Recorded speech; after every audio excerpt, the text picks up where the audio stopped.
प्रस्ताव आया, 1945 के अंदर वेवेल योजना आई, उसके बाद शिमला समझौता हुआ, उसके बाद 1946 के अंदर कैबिनेट मिशन,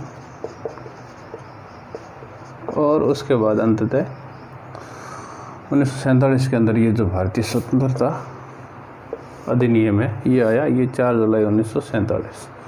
और इसी के फलस्वरूप, इसी अधिनियम के फलस्वरूप भारत को एक तो आज़ादी मिली, दूसरी बात ब्रिटिश भारत का 2 बड़े देशों में विभाजन हो गया, एक भारत और दूसरा पाकिस्तान।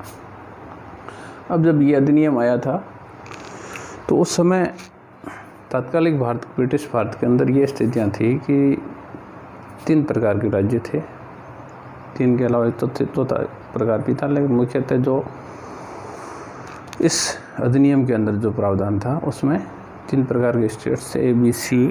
उसमें सी के अंदर रियासतें थी, ए के अंदर ब्रिटिश प्रांत थे, और कुछ ब्रिटिश प्रांत के अलावा कुछ चीफ कमिश्नर जो सीधे गवर्नर जनरल के अधीन थे वो प्रांत थे। उसमें जो सी श्रेणी थी उसमें रियासतें थी। अब इस अधिनियम के अंदर तात्कालिक भारत के अंदर लगभग 562 रियासतें थी, 562 रियासतें थी। तो इस अधिनियम में, भारतीय स्वतंत्रता अधिनियम के अंदर रियासतों के ऊपर कोई बंदिशें नहीं थी। पहली बात तो जो ब्रिटिश सरकार के साथ उनके संबंध थे वो संबंध निष्क्रिय हो जाएंगे, किसी प्रकार का कोई संबंध नहीं रहेंगे। दूसरी बात ये थी कि रियासतें भारत और पाकिस्तान जिसके साथ भी उनकी इच्छा है उसके साथ मिलना चाहती है, मिल सकती है।